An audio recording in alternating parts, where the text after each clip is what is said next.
Women make up 70% of the healthcare workforce, but only 20% of its leadership. On Her Story, we'll explore the careers of bold and influential women from Silicon Valley to Capitol Hill and learn how they've overcome the odds. I'm your host, Sangela Jane, and this is Her Story, a program where we explore what's beyond the glass ceiling. Well, it's my pleasure to welcome Megan Callahan, the former Vice President of Healthcare at Lyft. Megan, thanks so much for joining us today. Thank you so much for having me. So you have just been at the forefront of a variety of different roles in healthcare services and technology, really all the works, and curious how you think about your foray into healthcare leadership. Do you consider it to be more accidental or intentional? I think I've gravitated to leadership roles all my life, starting way back in student government. So I think it's been fairly natural for me. I'm not sure if that makes me accidental or intentional. Accidental, I guess, given I was born this way, but I certainly have put myself in the running for various leadership roles throughout my career. Good. So let's kind of go back then to the origin story. Like, what was life growing up, and how did that shape your ambitions as young Megan? Young Megan. Well, I came from a family of clinicians. So my mother got her physical therapy degree in the late 1950s. So she tells the story that she had to argue with my grandparents and fight to go get that degree because they thought the only acceptable degrees for women were a teacher, a nurse, or a wife, and they didn't know what this physical therapy thing was. So she really had to fight for her career path, and she was probably had an outsized influence in my family. One of my earliest memories is after 4 children, her going back to work and had our dining room table just covered in books and papers as she was studying for her California state boards. My father worked at Kaiser Permanente. I've got siblings who are nurses and pharmacists. So they're all 8 to 12 years older than I am. So they really also had a big influence on my career progression. I will say, I don't think my parents were particularly good about exposing me to other careers outside of healthcare. I will try and change that with my own children. Having said that, I was always a science kid, so I never really considered anything else. But when I did go start my career and went into healthcare business, my entire family thought I had gone over to the dark side. I can somewhat relate to that. So it sounds like you really kind of grew up in a healthcare world then. You decided to go get a graduate degree in really public health and kind of administration. Like, how did you decide that healthcare business really was your calling? Yeah, well, I would say, as with most things, I would say somewhat gut and happenstance. So I did go to UCLA and got my MPH. I was focused in epidemiology, actually, and went and did an internship the summer between my first and second years at the CDC in Atlanta. And I had this very exotic image of chasing Ebola through, Africa, and that it was going to be this very interesting career. And although the CDC was wonderful, I realized that I was going to be sitting behind a desk a lot, doing a lot of statistics and number crunching. And I came back and I actually changed my emphasis. I finished in epi, but I added healthcare services, healthcare business at the time. I just had a natural love for that professor and for those courses. When I left UCLA, I then did an administrative residency at the St. Joseph Health System in Southern California, which was horrible pay, horrible, but great learning, and I had a great mentor there in business development. And from there, I came to San Francisco and started working at Arthur Andersen, healthcare strategy consulting, and it was there that I really started gravitating to healthcare technology. Which was, of course, very nascent in comparison to what it was today, but was trying to get away from, working with physician groups or payers and more into healthcare technology. And from there, I'll just add one thing there. From there, I went to HealthNet, which is a payer here in California who Centene now owns, but they had this very interesting, they were going to spin out this company, and it was a collaboration against 7 of the most major insurers. To really kind of collaborate on what we now call digital health. It was putting claims history online, providing clinical content for various diseases, and of course it fabulously imploded because all of those health insurers had competing interests and needs. So, and from there I ended up making my way to McKesson. you held a variety of different roles there, a lot of different focus areas. I know one of the things that kind of happened while you were there was the transaction with MDON, which is now Change Healthcare. Tell us a little bit about kind of what it was like working through kind of healthcare innovation at that point in time of the company's journey, and how that kind of shaped your approach to healthcare, but also leadership. At McKesson, I worked there for quite a long time in corporate strategy and business development. So starting within our payer business unit, and then working my way up to the top role in corporate strategy and business development for all of McKesson Technology Solutions. So probably important for your listeners to be grounded in that. McKesson Technology Solutions was a $3 billion segment, which basically sold anything a payer, a provider, a health system, an imaging center, or a pharmacy needed to run its business, both software and services. And in corporate strategy and business development, the easiest way to think about it is we really looked ahead 3 to 5 years. What do we need to do to be successful? And then what do we either need to build, buy, or partner for in order to make sure that McKesson had that in its arsenal and could offer it to our customers? So that was kind of the backdrop for McKesson. When I did take that SVP job of corporate strategy and business development, I was trying to do a lot of acquisitions. I was being told no quite frequently. And what I came to understand and appreciate was that McKesson had really decided to double down in its core business, which makes absolute sense, which was the pharma distribution business.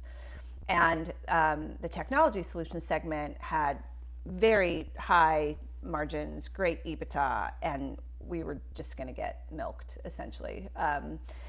And I took that as McKesson's no longer the right owner for those assets. They really needed an investment. It was it was like the start of digital health essentially at that time, and we had a incumbent position with most of the payers in the country and hospitals having some or all of our products.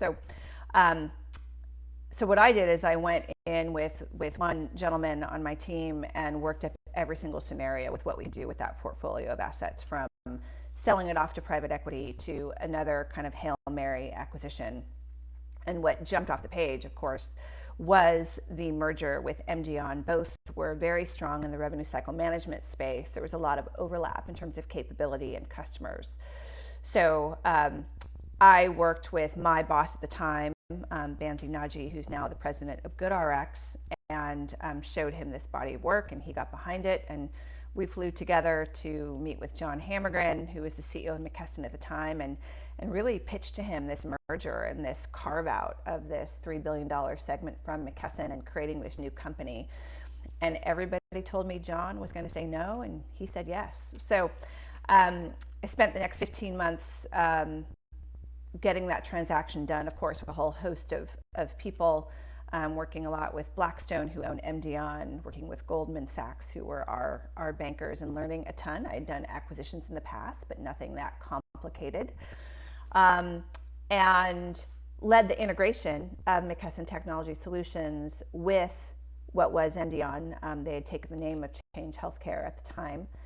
And through that process, became a member of the executive leadership team of Change Healthcare, which again was another $3 billion healthcare technology, $3 billion healthcare technology and services company, and was a member of the executive leadership team, where we decided everything from, what should our mission, vision, and values be of the new company. And of course, I was responsible for strategy and what is the go forward path of the business. Wow. So I want to unpack a couple of things in that. First, you've mentioned this concept of people said no, that it wasn't going to happen with the transaction. What gave you, how did you push through that? How did you kind of stick to your guns on, no, I'm still going to pursue this, still going to, raise it as an issue? What was that process like? First of all, I knew that our analysis was good, if not great. And I attribute that to the team that I was working with. And I had heard enough things from other parts of McKesson to know that this had been discussed at least at some point before, and it was just so obvious to me that McKesson needed to focus on its core business, and that these wonderful assets and great products deserved another life if you will. So it was probably just fortitude and a belief, and obviously great data that led me to kind of keep moving on. And of course, I'd say my boss at the time, my manager, was incredibly supportive, and really kicked the tires with me on the analysis that we did, and gave little tips and tricks in terms of, when you pitch it, think of these things. Think of what John might be thinking, that's going on in this part of the business that might make him either receptive or not receptive to what you're saying, in terms of how I framed it. Well, that's music to my ears as a researcher thinking about data-informed decisions. So I guess a lot of that must have spoken for itself. I'm curious, maybe check me on this, but my perception is that a company like McKesson is, was larger, more established, maybe more kind of corporate, and I'll put that in air quotes, versus, this new entity was, to your point, that was kind of the early days of digital health and kind of, new growth stage company. What was that kind of shift like as you thought about your leadership approach and having to kind of come in and chart out a new strategy and think differently, bring on a team? McKesson very much had, a very specific culture. It was a large organization, not high growth, high EBITDA, at least in my portion of the business. And MDON actually previously had been around for quite some time. But MDON had brought in a new leader, Neil DiCrescenzo, who's currently the CEO of Change. And he was really trying to, and he was changing things and evolving the culture of MDON and really trying to modernize the approach that they took. The one thing about these revenue cycle management companies is they have so much data. Because if you think about it, the majority of the country's administrative transactions are flowing through their pipes. And Neil knew that. And, he was really trying to modernize that business in terms of how could they take what were, companies that had been around, 20, 30 years, probably 20, and how could he pivot them to this new kind of digital health area. So for me, it was really about getting on board with Neil and getting excited about what he was trying to create and trying to bridge the gap culturally between, you were bringing 10,000 employees from McKesson and however many were from Change Healthcare, and they were different, right? Everybody had a different perspective in terms of culture and philosophy and leadership style, and how can you bring those two things together in a positive way? It didn't always work. I think that's really hard in mergers, because some people feel like, they really liked whatever the predecessor company was, and they liked the philosophy, they liked the culture, they liked the leaders. So it was really a front row seat to how to navigate a lot of great change while still providing value to your customers. I mean, nothing stops, right? I mean, your product roadmap doesn't stop, your customer requests don't stop, your deliverables don't stop, but you're going through a period of great change internally. Absolutely. Well, so I would be remiss as a kind of data wonk not to ask this, but you've kind of mentioned data a couple times now, and from my perspective, healthcare as an industry is evolved from becoming more data savvy as we have more data available to us. How do you think about the next generation, kind of the next decade of healthcare in terms of, I'll call it the data-driven kind of health economy? Do you think that's going to require a different set of leadership skills as an ecosystem? The amount of change since, ARA and high tech and meaningful use has just been crazy. I mean, that was effectively, artificial government intervention that accelerated the market for EMRs and digitized data, but that was really the foundation for digital health. So I'm really excited by what I see happening now and what I think will be a period of great change over the next 10 years. If I think about leadership competencies that are required for that, I mean, it certainly requires a certain knowledge of technology, at least fundamentals, coupled with, I think, knowledge of healthcare regulations and the intricacies of US healthcare. Now, those things can obviously be learned, and we've seen, I think, great results from people from outside of the healthcare industry coming into the healthcare industry and asking the right questions around why we do things in a certain way. And I think for those of us that have been in the healthcare industry for a certain amount of time, I think it's incumbent upon us to really listen to those people, to not necessarily say, get out of here. You haven't been in the trenches with us for however long. Because I think that pairing of outside in thinking plus, some kind of subject matter expertise knowledge, I think the best leaders will find a way to harness those two things and really turn it into great solutions. Well, so speaking of outside healthcare, so after Change, you went on to Lyft, and at that time, or kind of what Lyft started as a non-healthcare company, and you were the first VP of healthcare going on. What prompted that decision to make that shift? I think I stayed at Change for roughly a year and a half after the merger, and I had just been in that portfolio of assets for quite some time. When I joined McKesson, I really joined because they had what we would now call population health software and services that I was really interested in. So utilization management, case management, disease management, clinical guidelines. That was why I started getting in to healthcare technology in terms of how you could use those within a clinical workflow setting, either at a payer or a provider. And one day I just woke up at Change, and so much of it was revenue cycle management, and it was kind of like, how the hell did I get to be chief strategy officer of a revenue cycle management company? And I'm glad I know that, and I'm glad I know those products, but I'd been in that portfolio for a very long time. I mean, that was probably upwards of 12 years by the time I gave my notice at Change. And one of the things I was really looking for was to kind of get back to why I got in healthcare in the first place. And I wanted to get closer to the patient, right? Which is sometimes hard when you're dealing with a lot of administrative type of solutions. So I did not anticipate that getting closer to the patient was going to be a consumer-based rideshare company, but there you have it. What they were doing really resonated with me. I don't think there's any more basic form of healthcare access than making sure that people can get to it, and typically those people are underprivileged, people of color, people with disabilities, people from lower socioeconomic backgrounds. So what they were doing really resonated with me. I'm trying to take us back to those early days. So from my recollection, outside in, right? I mean, we couldn't have fathomed as a society that we would be getting in strangers' cars to take us around, right? Let alone to a doctor's appointment. When you came on, how did you think about this idea of basically, if it's fair to say, like creating a company within a company and kind of really taking this consumer tech brand into a very highly regulated, sub-industry? What was that like? I should say that they had a healthcare business before I joined, just to be clear. So they entered the space in 2016 under the leadership of David Baga, who's now the CEO at a company called Even and Geyer Renwick, who is now the COO at Modern Health.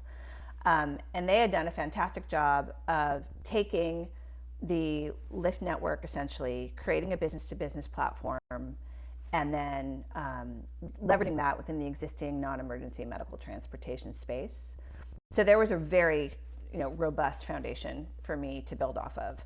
But what they wanted was really a healthcare subject matter expert to come in, be the GM of the business, lead the business, and really have a holistic view on, based on their foundation, where we could further take Lyft in healthcare over the next 3 years and build out the team to do that. You mentioned, the policy and the regulation angle of this. I mean, one of my favorite stories of when I started Lyft was the biggest market for non-emergency medical transportation is Medicaid. So Medicaid has offered transportation benefits since the program's inception in the mid-60s. And therefore, every state, you've seen one Medicaid program, you've seen exactly one Medicaid program. Every state had different, rules and regulations around the vehicles and the drivers and very specific things. And I remember going in to talk to a Medicaid director early on to talk about what we were doing and why basically they should have Lyft or a rideshare company as an enrolled provider, essentially. And I remember him saying to me, well, right now, drivers, non-Lyft drivers obviously, write down the odometer reading when they pick up the patient, and they write down the odometer reading when they leave. How are we going to get that from you? And it was just kind of one of these wow moments, an aha moment in terms of, what people were used to, not used to, very tech forward, company coming in to modernize what I think is overall, not a great experience for patients. So those pieces were interesting because it was, how could we take the best of this B2C company and really leverage it within this B2B vertical, right? So there's a lot of benefit, right? Amazing technology. Lyft does a fantastic job with marketing. They had a stellar policy team because they had to go around state by state and just get the rideshare, just the normal rideshare portion, right? Policymakers to adopt that in each state. So it was unusual for me because, having come from a career in healthcare, everybody knows your jargon, everybody knows the market. I really had to take a step back when I came to Lyft, because you spend a lot of time, educating on just fundamental market dynamics, how the dollar flows, different incentive structures, right, that a payer would have that's different than what a health system would have, and then making cases on why healthcare, why should you invest here instead of bikes or scooters or autonomous vehicles or anything else. And there's a fair amount of making some noise and banging my fist on the table so they pay attention. But John and Logan were great, and Lyft is a very mission-driven company, and they really saw how the healthcare vertical laddered up into their larger company mission, and were always very supportive. Right. Well, that's fascinating. I mean, you and the team have just done a phenomenal job. A little bit to the earlier point around kind of outside players of healthcare, I think we have a lot as inside healthcare folks to learn from them. And so your B2C comment is interesting. Are there kind of unique tidbits that you learned from just like the broader Lyft kind of consumer business that you think kind of more broadly those of us in healthcare should be thinking about as we think about our strategies and our approach to health tech and health services? Well, I think Lyft in healthcare is a really just classic study in product market fit. And I'll just tell you an anecdote really quickly. I mean, one of the reasons that Lyft got into healthcare is because they were noticing that rides were occurring in Manhattan, but they were being called from Salt Lake City. And it tripped their fraud analytics. And they started digging into saying, why are all these rides happening in Manhattan, but they're all being called from this exact same location in Utah? And there are organizations that manage transportation programs on behalf of payers, and there was one of these entities, and they couldn't get their normal transportation providers to pick up these riders for whatever reason, and they had a bunch of burner phones, and they were calling Lyfts on their consumer accounts to get them to come fit in. So, I mean, I just use that as an anecdote for how strong the product market fit was for an on-demand network in a world where you typically had to call in 3 days in advance for your appointment. And obviously, a Lyft can get to someone typically in 5 to 7 minutes. So I think, as I look at healthcare, and there's so many digital health companies, startups right now, product market fit is obviously number one. And right now, I think you're seeing a lot of clustering in digital health around certain areas, and there's going to be some kind of reckoning, some kind of consolidation at some point in the next couple of years. But Lyft was also going around a not very sexy part of healthcare. I mean, so I think finding the broken bits of healthcare and innovating on them, even if they aren't sexy, continues to be important, because that's a lot of what healthcare is, and a lot of what needs to be improved.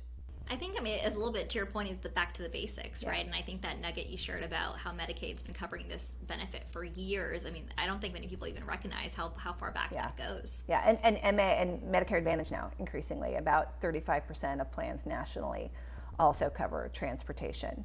And I think we're going to see that increase more and more as people recognize the importance of social determinants of health in our healthcare ecosystem.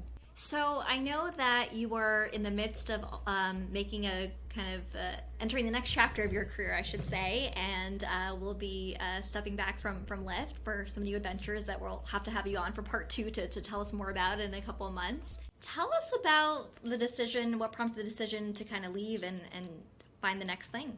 I feel very confident in the team that I've built at Lyft. They're a fantastic team. I'm very confident in the strategy that we've developed for over the next 3 to 5 years.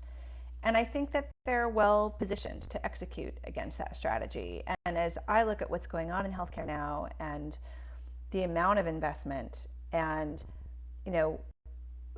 people are doing things now that we tried to do 10 years ago that we couldn't do, either because the technology wasn't there, the business model wasn't there, incentives weren't aligned, and I want to be a part of fixing as many parts of healthcare as I can. And that was really the crux of the decision, was I want to go on and go to the next thing, so that hopefully when I look back someday at my career, I can say, I had a small hand in these various areas, and I left things a little better than when I found them. Absolutely. Well, I'm a big proponent of intersectional leadership, and I think a really unique part about your story is that you're really tackling it from a variety of different vantage points, and so I think that's really fascinating to track. Transitions are a good moment of reflection, and so if I could kind of have you take a step back and kind of think about, as you've made these different career decisions through different organizations, different titles, different roles, cultures, how have you thought about the different kind of skills and capabilities that you've personally needed to either develop or embrace at those different inflection points? I'd say I've done that my entire career. My education was in biochemistry and epidemiology, right? I wasn't exactly taking a ton of general management and technology and accounting classes. So, I think that's probably, hopefully, helpful for younger people who are coming out of college or grad school, who were really interested in what they were studying, and then all of a sudden, right, it's that career is not exactly what I wanted, or it wasn't exactly what I anticipated. I think we can always pivot. You have to work hard and study, right? But you can always make a pivot. So in terms of skills along the way, I think probably one of those just kind of probably softer skills is just understanding that your way might not be the right way, and being open to working with new perspectives, new ideas. I think that's probably the most fundamental part of skill building along the way. I steal from the best and the brightest. Try and make that a regular part of every aspect of my life. So I don't know if I answered your question, but those are some of the ways that I think about it. I think it's just a constant journey, and trying to bring what you've done and what you've learned and carry that forward into your next experience. Yeah, definitely. I think that's well said. Leadership is about learning every step of the way, and I think leadership is also about making tough decisions and trade-offs, and so I'm sure that you've had to make a couple of those through your journey. Any that particularly come to mind? I think there's a couple of inflection points that, yes, there are inherent trade-offs. I think probably the first was when I had my girls, and I think that there's for me anyway, there was a point where it was do you stay as a working mother, or do you stay in the home? And so that was probably a pretty big inflection point for me. I really agonized for a while about going half-time back to work, and every time I would go in to talk to my manager at the time, I would get some kind of a version of a mild panic attack going in and having that conversation. And I came to my husband at some point and I said, I just can't do it. I can't stop working for whatever reason. And I said, I know who you married. I know who I married. I knew what you were going to do all along. So I think that's probably one inflection point for a lot of women, is when you have a family and how you're going to navigate that. And just to take that one step farther, I think that there's always going to be periods in your life where your personal life throws a curveball, right? And where things don't go as you had hoped or as you had planned, and I think how we react to those situations, and I don't think there's a right answer to this, by the way, but I think that is pretty instructive. So for me, I was diagnosed with cancer when I was at McKesson, and actually had to leave to go through chemo. And I'll never forget when I was bald and sitting at my dining room table, and my boss at the whose job I desperately wanted, when he moved on, called to say that he had taken another job and there was this open seat and there was no way I could come back to work. I mean, I was very sick and there's no way I could have come back to work. But they let me sit on it for a while and they asked me if I was interested in the role. And they kept it open for me for several months, waiting for me to, finish chemo. And I actually came back with, I think, 1 or 2 more rounds of chemo left. And for me, that trade-off was, that was more about getting back to what I viewed as normal life, which for me was a career and work, and not being a sick person anymore, but being myself in some way. So, the trade-off was, I think that there was an opportunity there to probably have an easier path, and to just, continue to stay out on leave. But, made the decision to get back in the game and occupy my mind with something else than my health, which was very helpful for me. Wow. Well, thank you for sharing that. I mean, I think that's so important for so many of us to hear and kind of to really take in and learn from that. It's going to be something for everybody, right? It might not be cancer. It might be, the death of a loved one. It might be, some issue and other issue in your family life. And I think figuring out how work or your career fits into that, is it helpful to you or is it a burden to you, is an important conversation to have with yourself. So I want to go back to one of the earlier points. I mean, I think many of our listeners are in the similar boat of juggling kind of being a parent and a demanding career. What advice would you have for other women who are just trying to make the best of both of them? I typically don't answer that question, just so you know. I have actually refused on panels to answer that question, just because a man would never be asked it. But given, obviously, your audience and who you're trying to reach, I will answer it. I know Sheryl Sandberg has gone out of vogue, but she was 1000% right about the most important career decision you will make is who your spouse is. Absolutely. If you choose to have a spouse, but if you do, who your spouse is incredibly important. I either lucked out or was unwittingly very strategic, because my husband and I are true 50-50 partners, and that has probably been, the biggest boon.